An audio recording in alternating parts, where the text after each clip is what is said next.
Jemaat yang terkasih di dalam nama Tuhan Yesus Kristus, selamat datang, selamat beribadah bagi setiap jemaat maupun simpatisan atau tamu yang pertama kali hadir beribadah di GKP Jemaat Epata Cakung.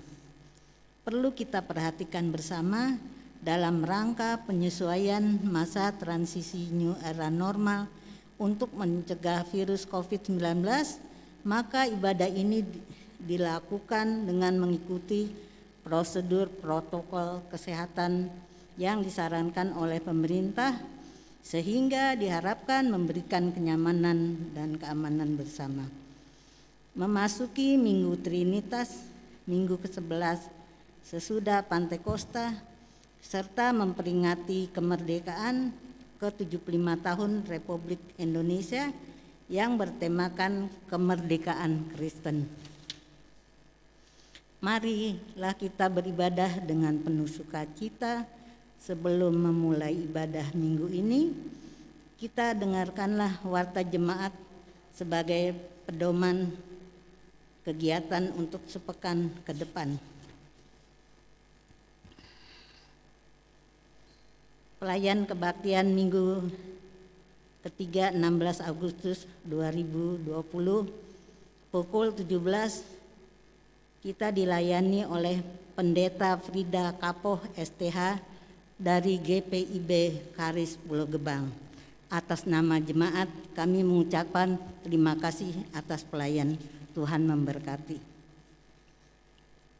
Untuk warta selanjutnya, pemberkatan nikah warta 1. Akan dilangsungkan pemberkatan nikah terhadap Saudari Yunita Kriswandari, putri dari Bapak Tuadi dan Ibu Elizabeth Sri Sumarti, dengan Saudara Abraham Karel, putra dari almarhum Bapak Elias Herbe Lubun dan almarhumah Ibu Elizabeth Sta Herbe Lubun, Gereja Katolik Santo Fransiskus Saperius Tanjung Priok, tanggal 5 September 2020 pukul 10 waktu Indonesia bagian Barat. Berita duka cita. Telah dipanggil ke rumah Bapa Allah di surga Ibu Herin, istri dari Bapak Adili, pada hari Sabtu 8 Agustus 2020 dan telah dikremasi pada hari Selasa tanggal 11 Agustus 2020 di Krematorium Ciluncing. Majelis dan anggota jemaat mengucapkan turut berduka cita, kiranya Tuhan Yesus menghibur dan menguatkan keluarga yang ditinggalkan.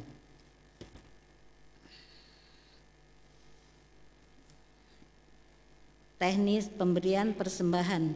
Untuk pemberian persembahan akan dilakukan dengan memasukkan persembahan ke kantong persembahan yang akan diedarkan oleh majelis jemaat. Jemaat tidak perlu maju ke depan altar. Untuk warta selanjutnya yaitu warta penerimaan persembahan kebaktian. Penerimaan tanggal 9 sampai 15 Agustus 2020 sebesar Rp4.245.000. Sedangkan untuk persembahan renovasi gereja saldo per 31 Juli 2020 Rp21.061.547. Demikianlah warta jemaat untuk saat ini. Jemaat dapat melihat warta jemaat secara digital maupun WhatsApp grup WAG GKP Cakung. Untuk menjadi anggota WAG dapat menghubungi sekretariat dan majelis jemaat. Kami mengucapkan terima kasih atas partisipasi dan dukungan dana doa dari jemaat, kiranya Tuhan memberkati kita semua. bersyukur atas rahmat Tuhan mengaruniakan kepada kita kemerdekaan yang terus kita maknai sepanjang perjalanan kehidupan kita sebagai putra-putri Indonesia. Pada peringatan kemerdekaan 75 tahun ini, kita masih berada dalam pandemi. Tetes keringat dan air mata mewarnai perjuangan kita untuk terbebas dari ancaman COVID-19. Namun kenyataan ini tidak menghapus rasa syukur kita sebab Tuhan senantiasa menyertai hingga saat ini. Kiranya melalui kebaktian ini kita bersama kembali diberikan kekuatan dan pengharapan yang terus memampukan kita untuk berjuang bersama umat Tuhan. Mari berdiri memuliakan Tuhan dengan menyanyikan pelengkap Kidung Jemaat 55. Hai puji namanya.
Habiskan ibadah pada sore hari ini.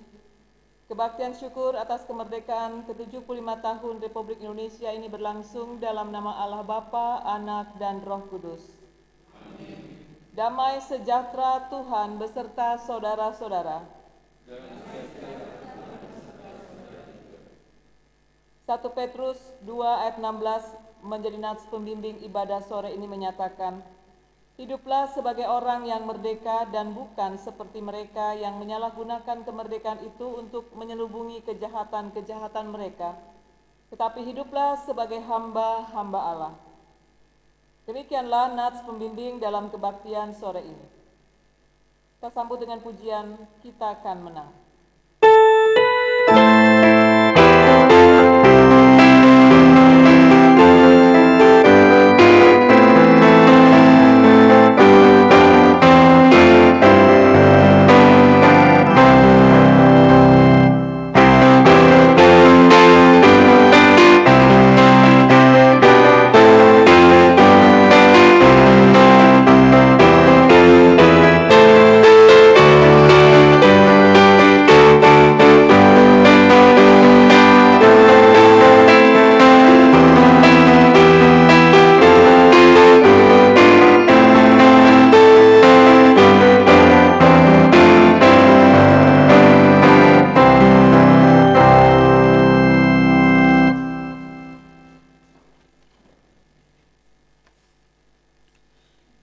Ya Tuhan, kami datang dan mengucap syukur atas waktu yang Tuhan karuniakan bagi kami untuk bersekutu di hari kemerdekaan ke-75 bangsa kami tercinta Indonesia.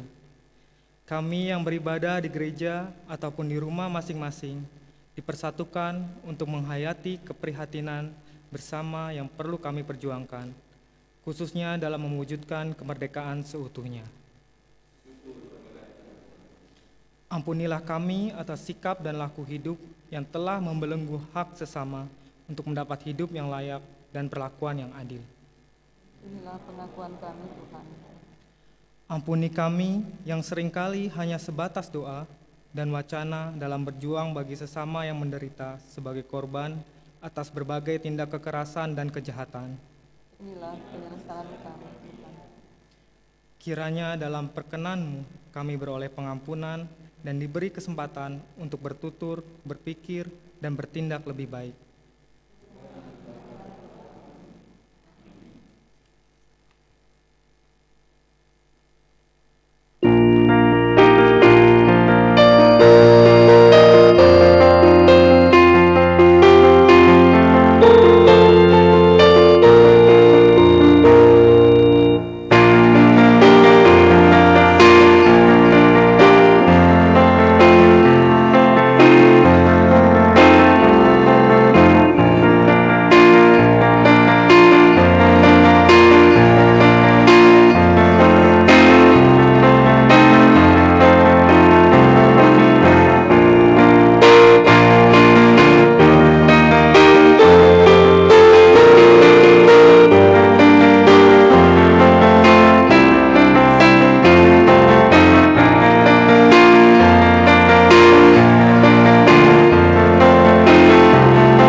Jemaat yang diberkati Tuhan, setelah kita mengakui segala salah dan dosa kita mendengar berita anugerah pengampunan sebagaimana dituliskan dalam Roma 8 ayat 1 dan 2 menyatakan demikian.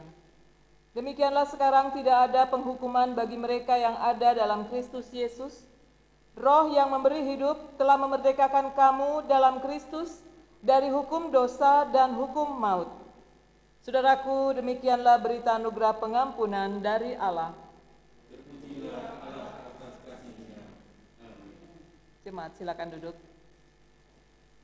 Jemaat yang diberkati Tuhan Yesus, kita akan bersama-sama mendengarkan atau menyambut pembacaan pemberitaan firman Tuhan. Sebelumnya marilah kita berdoa mohon pertolongan Roh Kudus agar kita dikuatkan mengerti kehendak Tuhan lewat pembacaan dan pemberitaan firman-Nya. Kita berdoa.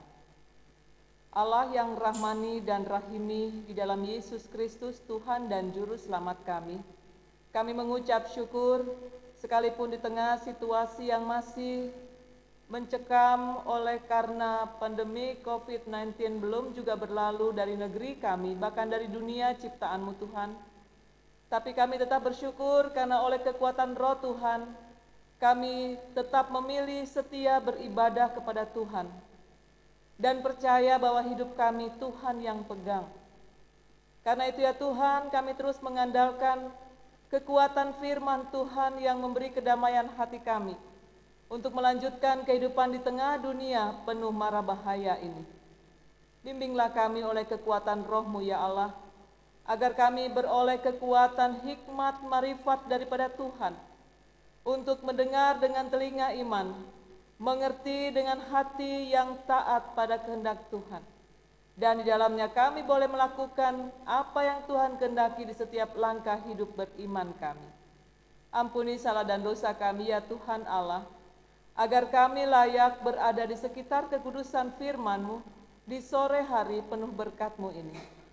Berfirmanlah kepada kami saat ini juga ya Tuhan, karena kami telah siap mendengarkannya.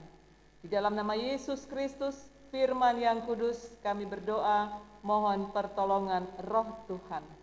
Amin. Saudara-saudara kekasih Tuhan, pembacaan Alkitab terambil dari Injil Matius pasal 15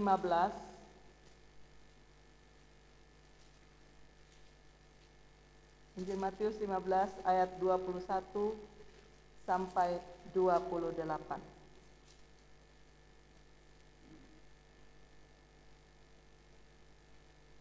Yang menyatakan demikian. Perempuan Kanaan yang percaya. Lalu Yesus pergi dari situ dan menyingkir ke daerah Tirus dan Sidon. Maka datanglah seorang perempuan Kanaan dari daerah itu dan berseru, "Kasihanilah aku ya Tuhan, anak Daud, karena anakku perempuan kerasukan setan dan sangat menderita." Tetapi Yesus sama sekali tidak menjawabnya. Lalu murid-muridnya datang dan meminta kepadanya, "Suruhlah ia pergi, ia mengikuti kita," dengan berteriak-teriak. Jawab Yesus, "Aku diutus hanya kepada domba-domba yang hilang dari umat Israel." Tetapi perempuan itu mendekat dan menyembah Dia sambil berkata, "Tuhan, tolonglah aku." Tapi Yesus menjawab, "Tidak patut mengambil roti yang disediakan bagi anak-anak dan melemparkannya kepada anjing." Kata perempuan itu, "Benar Tuhan, namun anjing itu makan remah-remah yang jatuh dari meja tuannya." Maka Yesus menjawab dan berkata kepadanya, "Hai ibu, besar imanmu, maka jadilah kepadamu seperti yang kau kehendaki." Dan seketika itu juga anaknya sembuh. Saudaraku yang berbahagia ialah mereka yang mendengar firman Tuhan serta memelihara dalam hidupnya.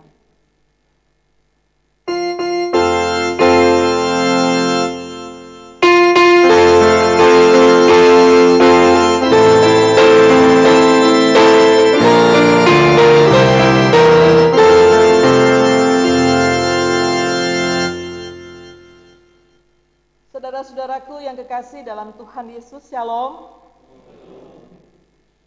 Kita bersyukur saudara-saudara walaupun kita masih berhadapan dengan pandemik COVID-19 ini, tapi oleh kuasa Allah kita dipelihara, semangat hidup kita dan juga peribadatan kita tetap berlangsung dalam kekuatan daripada Tuhan yang memakai pemerintah melindungi kita untuk beribadah, tentunya dengan mengikuti ketentuan protokoler kesehatan yang begitu ketat. Seumur-umur saya jadi pendeta, baru ini saya khotbah pakai face shield. Saya nggak kuat kalau pakai masker karena terlalu pengap, sehingga saya minta izin dengan majelis, boleh saya hanya pakai face shield. Kalau di Karis harus pakai dua-duanya, face shield dengan masker. Aduh, saya nggak ngebayangin. Setiap naik mimbar saya stres karena oksigen ya kurang sekali. Tapi itulah kenyataan yang harus kita hadapi, bahwa apapun beratnya realitas, kita harus berjuang, kita harus fight. Ini yang dipaparkan dalam perikop bacaan kita tadi. Seorang perempuan bersahaja sederhana, dia bukan siapa-siapa saudara, dia bukan seorang yang punya jabatan, seorang yang punya status sosial, dipandang oleh masyarakat Yahudi pada waktu itu, bukan. Karena dia adalah seorang perempuan Kanaan. Saudara-saudara, kalau sudah dengar kata Kanaan, orang Yahudi itu sudah alergi. Kenapa? Karena konotasinya adalah orang kafir. Orang yang marginal, yang tersisihkan, yang dikucilkan, dikecilkan. Orang yang tidak mendapat tempat dalam komunitas masyarakat Yahudi pada waktu itu, yang menganggap, mengklaim diri sebagai umat pilihan Allah. Tapi kita melihat saudara-saudara bagaimana perempuan Kanaan ini berjuang demi buah hatinya, yang pada saat itu saudara-saudara dalam perikop bacaan ini menderita amat sangat kerasukan. Saudara-saudara, kerasukan pada masa Tuhan Yesus ini satu penyakit yang menjadi momok, menakutkan. Kenapa? Karena biasanya yang dialami oleh si penderita bukan hanya secara psikologis dia mengalami penderitaan, tapi juga secara fisik. Dia bisa menyakiti fisiknya. Dia bisa melukai orang lain juga. Saya punya anak rohani, saudara-saudara, tapi syukur sekarang sudah banyak kemajuan. Dia mengalami gangguan mental seperti itu, katanya orang-orang kerasukan roh. Jadi dia bisa lari itu seperti melayang, terbang gitu. Dan dia bisa lari tanpa pakai sepatu, tanpa pakai sendal, menginjak kerikil-kerikil itu dia jalan terus, walaupun mungkin kakinya luka-luka, tapi dia nggak merasa sakit. Katanya sudah kemasukan roh. Dan dia bisa ngangkat orang itu, padahal dia perempuan, badannya kecil. Dia bisa ngangkat orang ketika roh itu sedang menguasai. Saya bilang, aduh kasihan sekali, kenapa bisa begitu? Nah ini satu keadaan yang sangat menyedihkan, mengerikan. Kita dapat bayangkan bagaimana beban batin seorang ibu melihat anak satu-satunya yang menderita, perempuan lagi. Jadi luar biasa saudara-saudara, sudah orang kafir, anaknya kerasukan roh, dan perempuan. Saudara-saudara tahu dalam pandangan masyarakat Israel pada waktu itu perempuan nggak ada nilainya. Ya, perempuan itu tidak punya kedudukan status sosial yang seperti sekarang ada kesetaraan gender. Kalau dulu tidak ada, perempuan itu di belakang. Jadi luar biasa beban seorang perempuan, seorang ibu ini dalam menghadapi pergumulan. Tapi dia tidak pantang atau dia tidak menyerah. Kita tahu saudara-saudara bagaimana dia berhadapan dengan orang-orang Yahudi. Kalau kita lihat di sini pada ayat 23, para muridnya minta kepada Yesus untuk mengusir perempuan ini karena merasa terganggu. Dia berteriak-teriak, tapi yang paling esensi adalah mereka alergi sebab perempuan ini adalah orang Kanaan. Mereka tidak mau berpapasan, bergaul, bersentuhan apalagi dengan orang Kanaan karena itu akan menajiskan mereka sebagai umat Allah. Itu pandangan orang Yahudi. Sehingga murid-muridnya atau murid Yesus bilang, suruh dia pergi Tuhan. Karena dia sudah berteriak-teriak. Nah saudara-saudara, kita dapat maklumkan kalau si ibu ini merasa depresi dengan tantangan, dengan kenyataan yang menolak dia. Kita mungkin pernah ditolak oleh lingkungan, kita mungkin pernah diacuhkan, diabaikan, tidak dipeduli oleh lingkungan, sakit saudara-saudara. Konon ada satu pandangan seorang sosiolog mengatakan, eksekusi yang paling mengerikan, hukuman mati yang paling mengerikan dan bagi manusia itu adalah apa? Dikucilkan di tengah keramaian, tidak dipedulikan, tidak diterima, ditolak. Itu hukuman mati yang paling menyakitkan bagi seorang bernama manusia. Karena manusia adalah makhluk sosial. Dimanapun dia berada, dia ingin punya teman. Dia ingin punya relasi, dia rindu pengakuan, dia ingin diterima. Jadi saudara-saudara, kalau kita berada di posisi perempuan ini bagaimana perasaan kita? Pasti agak minder, pasti agak, mau maju rasa takut, malunya lebih besar daripada percaya diri. Saudara-saudara, kita dapat melihat dalam perikop bacaan ini bagaimana dialog si perempuan dengan Tuhan Yesus. Ya. Tuhan Yesus katakan ayat 24, aku diutus hanya kepada domba-domba yang hilang dari umat Israel. Itu pertama saudara-saudara. Tuhan Yesus memaparkan secara gamblang, secara lugas bahwa ia datang untuk menyelamatkan orang Israel. Artinya apa saudara-saudara? Tuhan Yesus ingin menyadarkan si perempuan ini dengan siapa dia berhadapan. Begitu loh. Kemudian Tuhan Yesus juga ingin menyadarkan si perempuan ini bagaimana dan siapa dia dalam komunitas masyarakat Yahudi. Apa dia siap? Begitu loh. Jadi Tuhan Yesus tidak memberikan iming-iming. Tidak berikan janji gombal, oh iya tenang, beres pokoknya. Enggak, Tuhan Yesus paparkan. Kenyataannya memang keselamatan itu semula atau awal mulanya diperuntukkan untuk bangsa Israel. Karena itu Tuhan Yesus hadir untuk mencari mereka yang terhilang, mereka yang tersesat.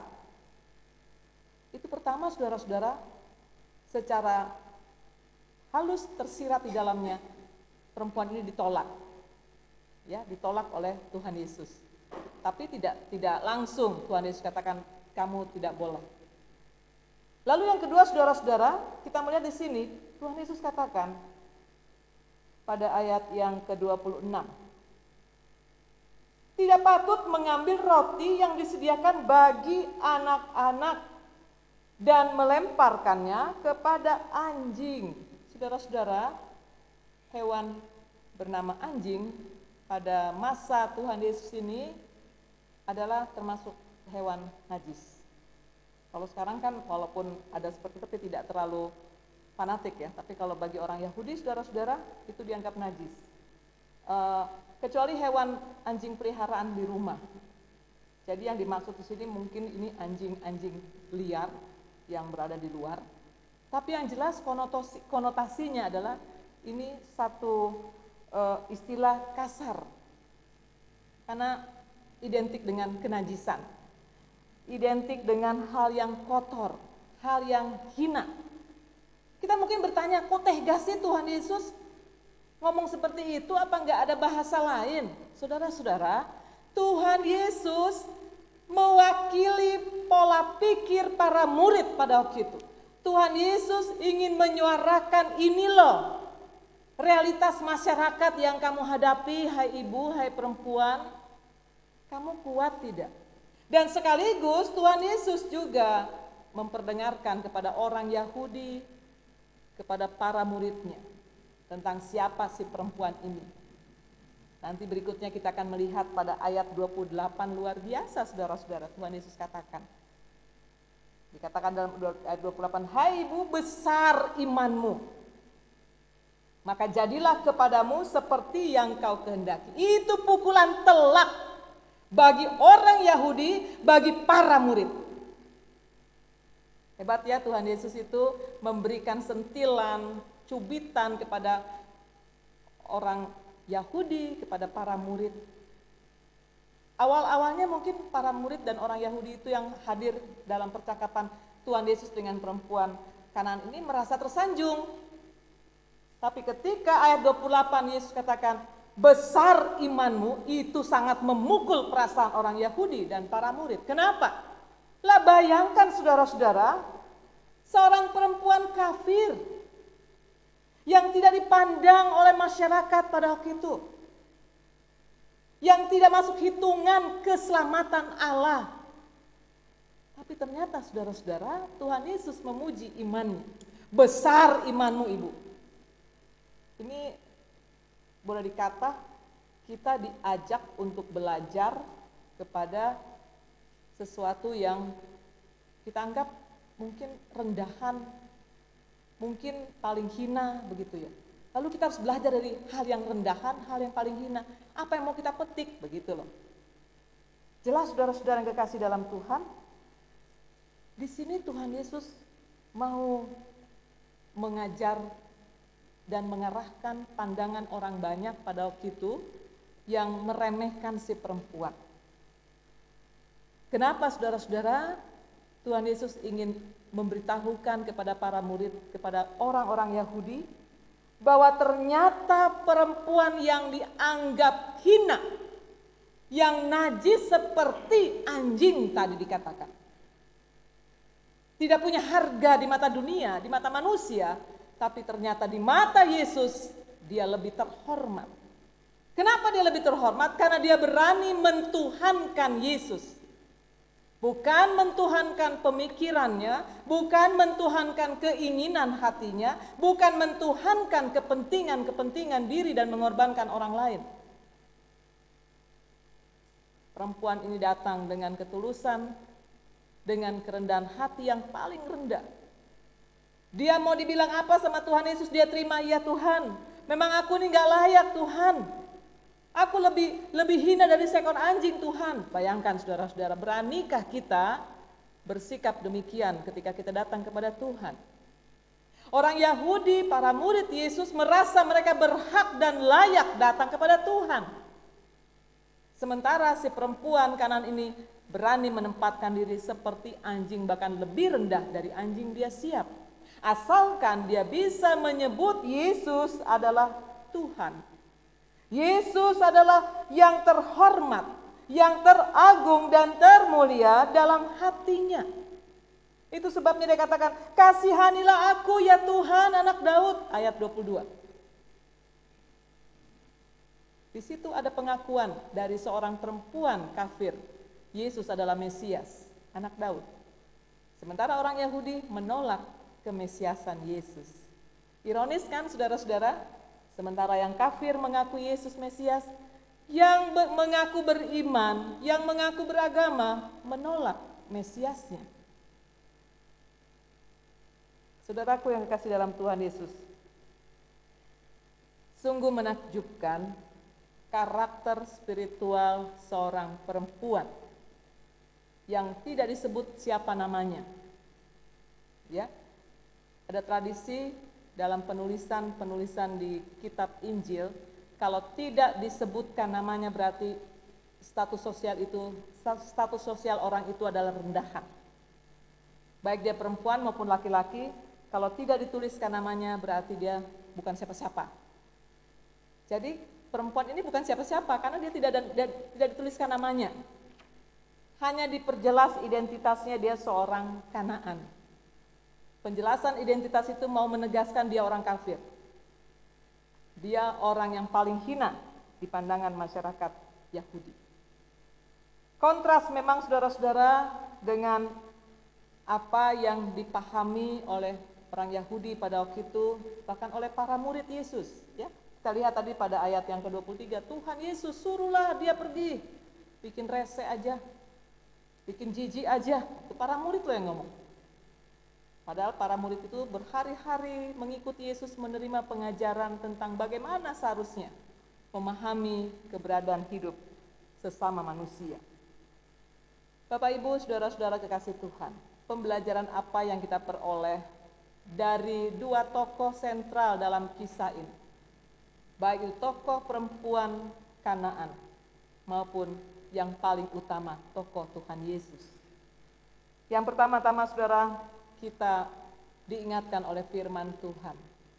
Sesulit apapun kenyataan hidup yang sedang kita hadapi saat ini, jangan pernah berhenti berseru kepada Tuhan. Jangan pernah berhenti mencari Tuhan.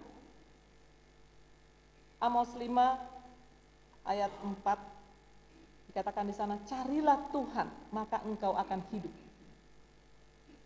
Carilah Tuhan, maka engkau akan hidup, karena Tuhan itu adalah hidup itu sendiri. Jadi jangan cari kehidupan di segala sesuatu yang sifatnya sementara, yang fana. Carilah kehidupan kepada yang maha kekal, yaitu Allah. Hanya Allah yang maha kekal.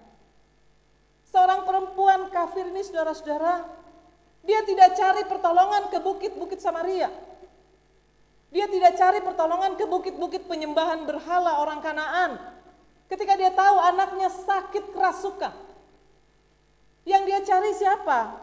Tuhan Yesus. Karena dia dengar dari banyak orang, Tuhan Yesus menyembuhkan. Tuhan Yesus melakukan mujizat. Dia percaya saudara-saudara. Kendati dia bukan orang beriman, dia percaya. Dan dia cari Tuhan Yesus. Dia cari terus, dia ikuti sampai dia dapat dan bertemu. Saudara-saudara, ini satu pembelajaran bagi kita. Kita bukan orang kafir. Kita bukan orang yang terhina di mata Allah. Kenapa? Karena Tuhan Yesus mau mati untuk kita. Berarti kita berharga.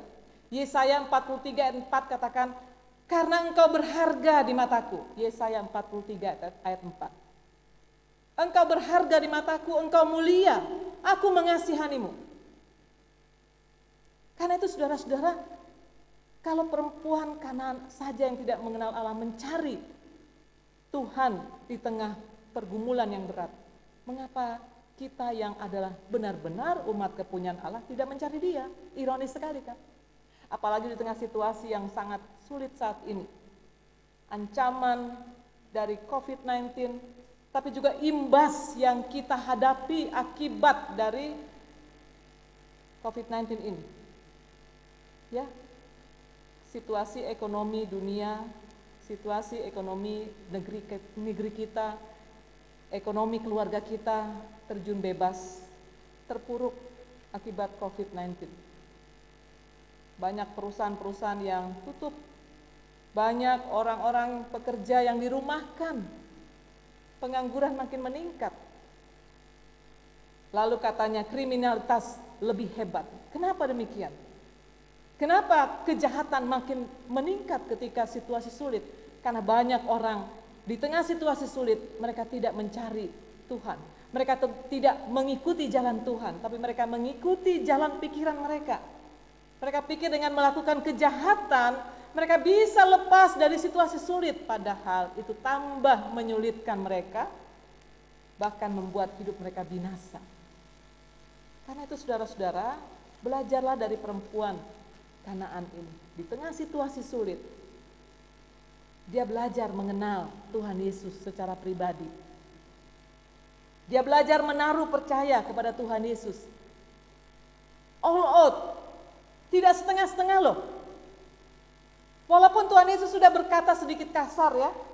Pertama Tuhan Yesus bilang, aku datang untuk orang Israel bukan untuk kamu. Dia nggak mundur, maju terus dia. Masih kurang lagi Tuhan Yesus ngomong apa? Masa aku kasih remah-remah ke anjing sih? Coba kalau kita diperhadapkan dengan omongan kayak gitu langsung kan, wah sudahlah, lari sudah. Putar balik, tinggalkan.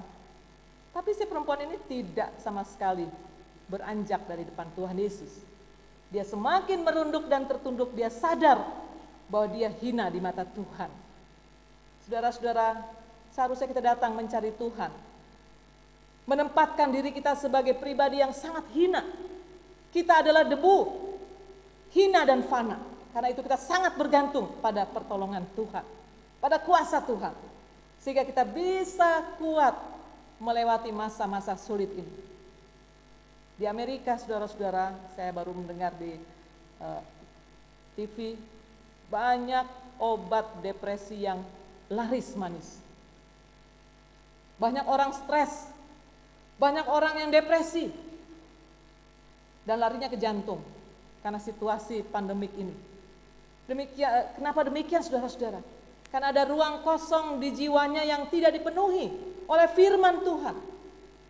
Banyak orang hanya menyehatkan tubuh ragawi, meningkatkan imunitas dengan makan banyak, minum vitamin. Tapi mereka lupa, tubuh ini terdiri dari roh dan jiwa. Jangan hanya tubuh batinia, tubuh lahiria saja yang kita rawat, tapi juga tubuh rohani ini kita penuhi dengan firman Tuhan. Banyak berdoa, banyak baca Alkitab, renungkan suara Tuhan. Saudara akan dikuatkan melewati masa-masa sulit ini. Saudara-saudara kasih dalam Tuhan, tingkatkan imunitas, tapi juga imanitas. Jangan hanya imunitas, tapi imanitas. Bagaimana tubuh rohani kita dipenuhi oleh firman Tuhan, oleh kuasa doa. Itu yang pertama saudara-saudara kita dapatkan dari kisah perempuan Kanaan dan Tuhan Yesus. Yang kedua saudara-saudara, kita melihat bagaimana Tuhan Yesus yang luar biasa memberi perhatian kepada orang yang tidak layak untuk jangankan mengalami mujizat keselamatan. Bicara dengan dia pun sebenarnya tidak boleh Tuhan Yesus. Karena Tuhan Yesus itu seorang rabi, guru Yahudi, saudara-saudara. Itu bagi orang-orang Yahudi pantang hukumnya bergaul dengan orang Kanaan. Tapi Tuhan Yesus membuka dialog. Tuhan Yesus memberi perhatian. Tuhan Yesus bela rasa terhadap penderitaan si ibu ini. Tuhan Yesus mengambil posisi pada derita si ibu ini. Artinya apa saudara-saudara? Tidak ada sekat pemisah dalam relasi antara Tuhan Yesus dengan perempuan Kanaan. Bahkan Tuhan Yesus katakan pada ayat 28, "Hai ibu, imanmu besar, terjadilah menurut apa yang engkau katakan." Saudara-saudara, di sini kita disadarkan oleh firman Tuhan. Kalau Tuhan kita Yesus Kristus selalu berempati pada penderitaan orang lain, maka panggilan kita sebagai pengikut-pengikutnya seharusnya juga punya jiwa bela rasa yang kuat terhadap sesama. Apalagi di masa-masa sulit ini, saudara-saudara, kita jangan jadi camat. Tahu camat? Jangan cari selamat sendiri-sendiri. Ya, kita harus saling bahu-membahu, dukung-mendukung, bagaimana mengingatkan saudara bersaudara untuk bisa selamat dan lewat dari masa krisis ini sampai akhirnya COVID-19 itu selesai. Baik kita sebagai keluarga, pribadi maupun sebagai gereja, kita harus punya bela rasa bagaimana penderitaan sesama kita. Khususnya akibat COVID-19 ini yang berimbas pada perekonomian. Baik pribadi maupun sebagai gereja, kita menunjukkan bela rasa dengan tidak melihat itu orang Kristen atau bukan, itu suku saya atau bukan. Kita berikan perhatian yang memulihkan semangat hidup mereka, yang membangkitkan pengharapan mereka yang terpuruk akibat dari badai COVID-19 ini. Mereka bangkit semangat karena apa? Mereka merasa ada teman, ada sahabat penuh berkat yang menopang mereka. Itu panggilan kita sebagai orang percaya, saudara-saudara. Bela rasa di tengah situasi bangsa negara kita saat ini. Bersyukur pada esok pagi kita akan bersama-sama memperingati Dirgahayu negeri tercinta ke-75 tahun. Pahlawan bangsa kita, saudara-saudara, rela gugur di medan perjuangan. Karena apa? Mereka bela rasa dengan kita sebagai anak-anak bangsa untuk bisa mengecap kemerdekaan yang luar biasa. Karena itu adalah panggilan kita sebagai pribadi maupun keluarga, bahkan sebagai gereja. Dimanapun kita ada, kita menjadi berkat di tengah lingkungan masyarakat. Saya pernah mendengar waktu saya pelayanan di sini, bagaimana gereja GKP ini begitu diterima oleh lingkungan karena sangat kuat relasinya dengan masyarakat di sekitar gereja ini berdiri. Ini satu kesaksian, saudara-saudara, satu pengenalan akan Injil Kristus lewat relasi dengan masyarakat yang sehat. Kita nggak mungkin kan bawa Alkitab khotbah di jalan-jalan. Yesus adalah juru selamat dan sebagainya. Tapi kita bersaksi lewat perbuatan kita. Kita bersaksi lewat perkataan kita yang membangun semangat hidup orang lain, apalagi di tengah situasi saat ini. Itu hal kedua, saudara-saudara, bela rasa sebagai anak-anak bangsa dalam mengecap kemerdekaan yang penuh perjuangan ini. Yang terakhir, saudara-saudara, kita belajar untuk merawat kehidupan iman kita, supaya apa yang dialami perempuan Kanaan ini juga kita alami. Tuhan Yesus memuji kualitas iman si perempuan Kanaan ini pada ayat 28, besar imanmu. Besar imanmu bukan karena dia lulusan teologi dengan gelar sarjana yang begitu panjang di belakang nama, bukan. Besar imanmu bukan karena dia seorang pejabat gereja, bukan karena dia seorang pendeta, seorang penatua, diaken dan sebagainya, bukan. Besar imanmu dia hanya seorang perempuan Kanaan, seorang kafir malah. Tapi kenapa Tuhan Yesus berani katakan besar imanmu? Karena si perempuan ini mentuhankan Yesus di tengah kesulitan. Pertanyaan bagi kita, siapa yang kita tuhankan di tengah situasi saat ini? Ketakutan kitakah? Omongan orang banyakkah? Ya sekarang kan sudah bukan lagi polusi udara yang hingar-bingar, tapi polusi suara. Ya ada berita, ini loh COVID, ini loh realitas, ini loh korban COVID dan sebagainya. Kita jadi bingung mana yang benar. Sebagai anak-anak Tuhan, kita diberikan roh hikmat untuk bisa memilih mana suara Tuhan, mana suara-suara yang menjatuhkan semangat iman kita. Supaya Tuhan Yesus juga berkata kepada kita, saudara-saudara, besar imanmu, maka terjadilah seperti apa yang engkau katakan. Iman dengan perkataan itu sangat dekat, saudara-saudara. Karena itu, hati-hati dengan ucapan kita. Kalau di luar keyakinan iman, itu akan jadi bumerang bagi kita. Perempuan Kanaan ini, dia mengucapkan luar biasa pada ayat 22. Kasihanilah aku ya Tuhan anak Daud. Ya Tuhan anak Daud. Perkataannya penuh dengan pengakuan iman. Yesus Mesias. Maka terjadilah mujizat. Karena itu saudara-saudara mau mengalami mujizat dalam kehidupan kita, pelihara, rawatlah perkataan-perkataan yang penuh kekuatan iman. Sehingga kita akan melihat bagaimana Tuhan menyatakan kuasa dalam hidup pribadi kita, dalam hidup keluarga kita, bahkan dalam hidup gereja, bangsa, dan negara kita. Sehingga apapun pergumulan yang kita hadapi, kita bisa menjadi lebih dari seorang pemenang. Tuhan memberkati. Amin.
Bapak Ibu yang dikasihi Tuhan, marilah kita mengucapkan pengakuan kepercayaan kita bersama dengan gereja dari segala abad dan tempat.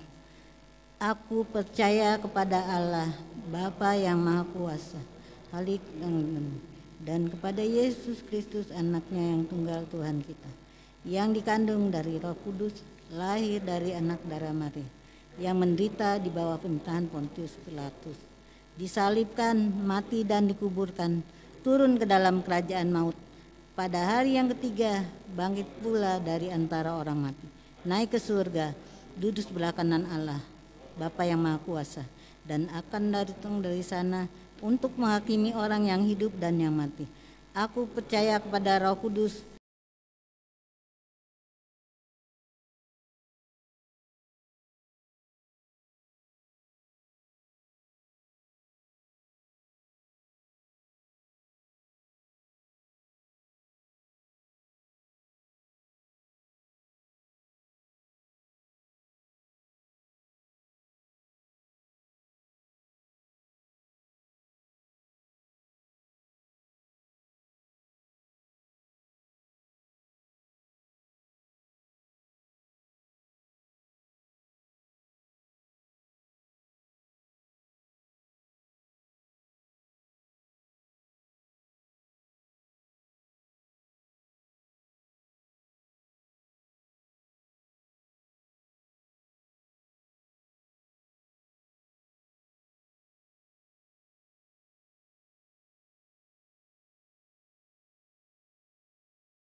hidup kami ke dalam tangan kuasa Tuhan, khususnya di tengah situasi saat ini Tuhan.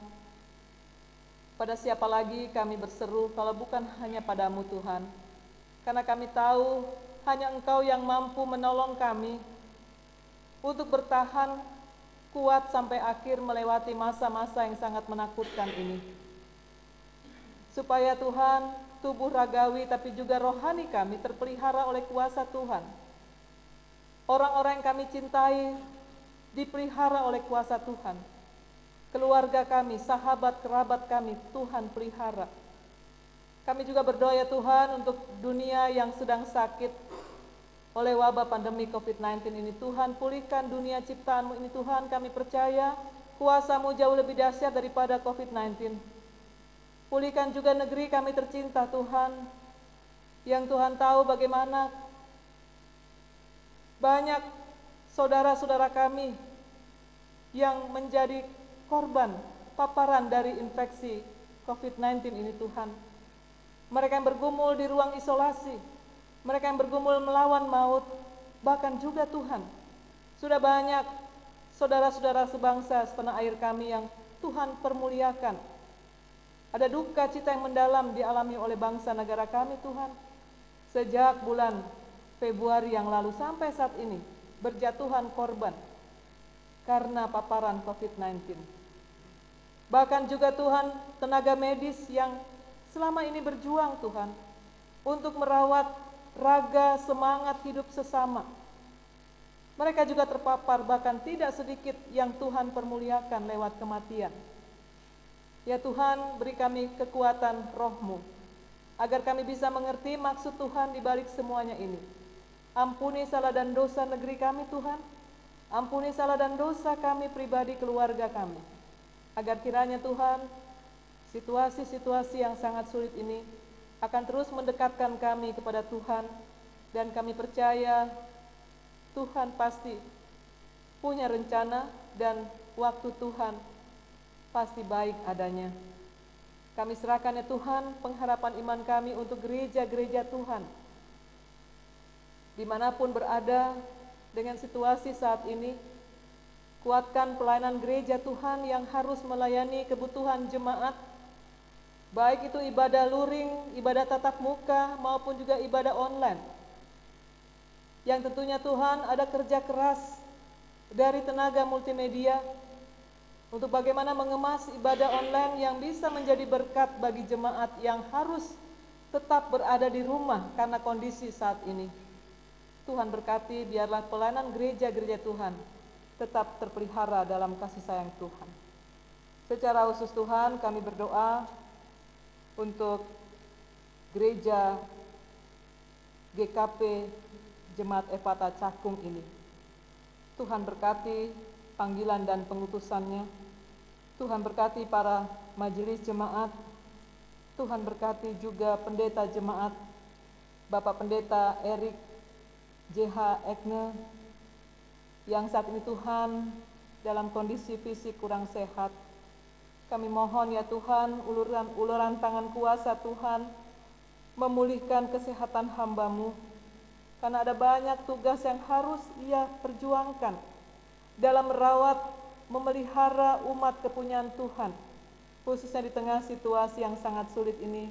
Bagaimana peranan seorang hamba Tuhan begitu dibutuhkan jemaat untuk memberikan penguatan, ketenangan batin rohani. Kami percaya Tuhan, urapan kuasa Roh Tuhan nyata dalam kehidupan hamba-Mu untuk memulihkan kesehatannya, sehingga dia bisa kembali beraktivitas dalam pelayanan. Kami berdoa ya Tuhan untuk seluruh jemaat Tuhan diberkati, dijauhkan dari segala paparan COVID-19 atau penyakit-penyakit lainnya yang membahayakan kesehatan tubuh ragawi tapi juga rohani kami. Biarlah oleh kekuatan hikmat Tuhan, imunitas dan imanitas jemaat GKP Cakung ini boleh terpelihara dalam kuasa dan kasih sayang Tuhan. Kami berdoa ya Tuhan untuk keluarga yang dalam kesusahan dan kedukaan. Kami mohon kiranya Tuhan memberikan penghiburan sejati bagi keluarga yang berduka cita, dari keluarga almarhumah Ibu Herin, istri dari Bapak Adili. Tuhan, biarlah dengan kekuatan Roh Tuhan, keluarga dikuatkan untuk melanjutkan kehidupan bersama Tuhan dan bersama orang-orang yang dicintai. Kami juga berdoa untuk jemaat-Mu yang dalam kelemahan fisik karena sakit penyakit, tapi juga dalam pemulihan kesehatan. Kami berdoa untuk Ibu Lince Sianturi, Ibu Rosli Simamora, Saudara Eko Nugroho Jati, Bapak Tuwadi, dan Bapak Bidio Rumekso. Tuhan berkati kekasih-kekasih kami, biarlah mereka tetap percaya kuasa Allah jauh lebih dahsyat daripada penderitaan sakit penyakit yang mereka hadapi. Kami juga berdoa untuk kehidupan perekonomian jemaat Tuhan, biarlah dicukupkan oleh kuasa Roh Tuhan. Mereka terpelihara kebutuhan-kebutuhan hari-hari mereka, dan kami yakin Tuhan tidak pernah berhenti mengalirkan berkat rezeki dalam kehidupan tiap-tiap keluarga jemaat Tuhan. Biarlah apapun yang didoakan dan diusahakan jemaat-Mu berkenan di hati Tuhan, dan Tuhan buka pintu berkat selebar-lebarnya untuk aliran berkat Tuhan masuk dalam tiap-tiap kehidupan keluarga jemaat-Mu. Kami juga berdoa ya Tuhan untuk jemaat-Mu yang bersyukur karena pertambahan usia kelahiran.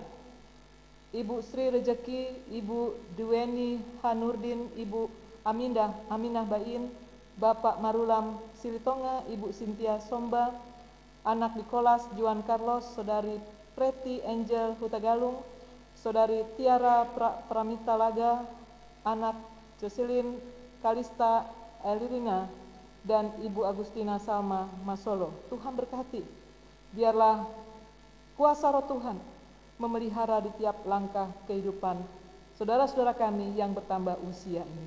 Terima kasih Bapak Surgawi. Kami serahkan pengharapan iman kami untuk bangsa negara kami yang pada esok hari akan menyambut perayaan Dirgahayu ke-75 tahun. Tuhan, biarlah kemerdekaan yang kami kecap selama ini boleh kami syukuri dan kami isi dengan kebaikan-kebaikan daripada Tuhan, khususnya di tengah situasi yang sedang mencekam ini. Biarlah kami tetap membangun kebersamaan sebagai anak-anak bangsa di dalam kepemimpinan Presiden kami yang kami dukung, kami topang dalam doa, Bapak Presiden Joko Widodo dan Wakil Presiden kami, agar diberi kekuatan, kesehatan, hikmat, marifat untuk membawa rakyat Indonesia melewati masa-masa teramat berat ini. Di usia kemerdekaan ke-75 tahun, biarlah bangsa negara kami dimerdekakan dari segala roh-roh keserakahan, roh pementingan diri sendiri, dan membangun kebersamaan NKRI yang Tuhan berkati ini. Terima kasih Tuhan untuk usia kemerdekaan yang sudah memasuki 75 tahun. Biarlah terus Tuhan nyatakan kuasa Tuhan atas bangsa negara kami sampai Tuhan Yesus datang kembali. Negeri Indonesia tetap berada dalam rancangan dan kehendak Tuhan. Terima kasih ya Tuhan Allah. Inilah kami yang hadir dalam ibadah sore ini. Tuhan, berkati kami sebagai majelis bertugas, kami sebagai pemandu pujian, organis, maupun kami sebagai tenaga multimedia, dan semua jemaat yang hadir. Tuhan, berkati ibadah kami agar berkenan di hati Tuhan, dan Tuhan dipermuliakan lewat kehidupan kami. Terima kasih ya Tuhan. Kami serahkan akan syafaat kami ini yang kami naikkan di dalam nama Tuhan Yesus yang sudah mengajar kami berdoa. Bapa kami yang di sorga, dikuduskanlah namamu, datanglah kerajaanmu, jadilah kehendak-Mu di bumi seperti di sorga. Berilah kami pada hari ini makanan kami yang secukupnya, dan ampunilah kesalahan kami, seperti kami juga mengampuni orang bersalah pada kami. Dan janganlah bawa kami dalam pencobaan, tapi lepaskan kami daripada yang jahat. Karena Engkau yang punya kerajaan, dan kuasa dan kemuliaan sampai selama-lamanya. Amin.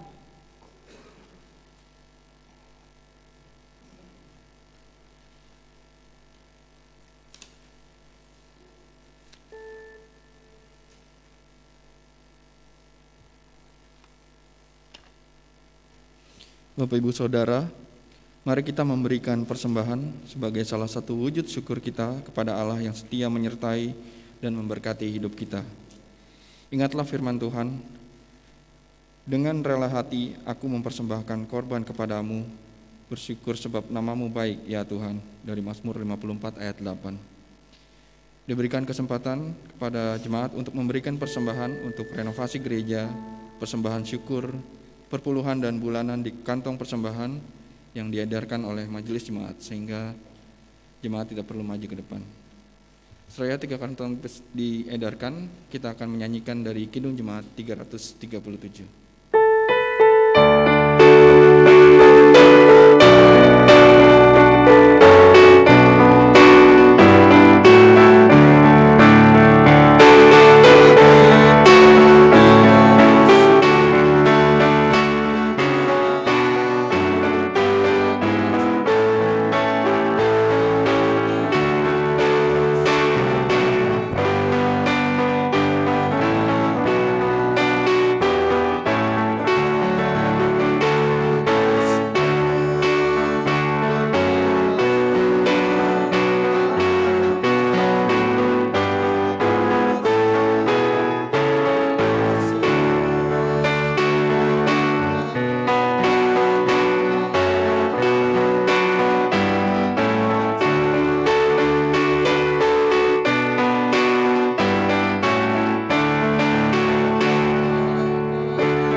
bawa persembahan kita di dalam doa.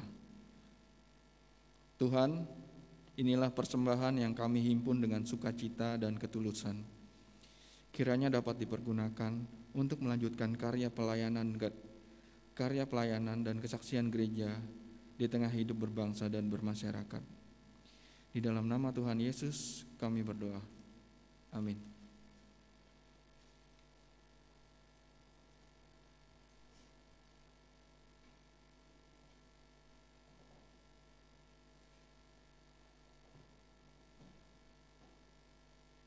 Sambil tetap berdiri, kita siap menerima pengutusan dan terima berkat Tuhan.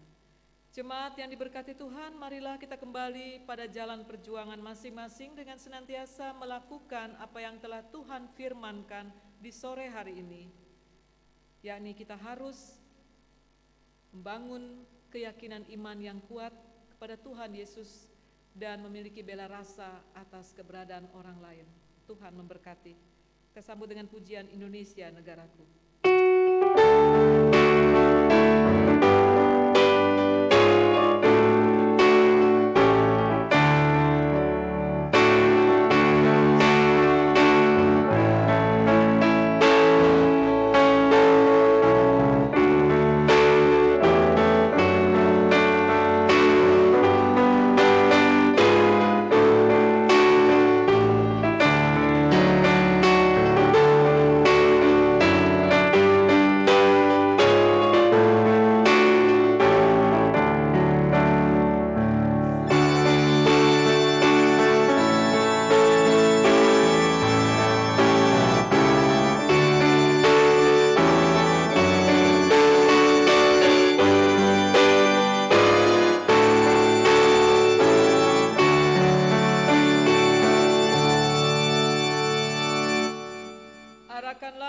Dan pikiranmu kepada Tuhan, serta terimalah berkat-Nya.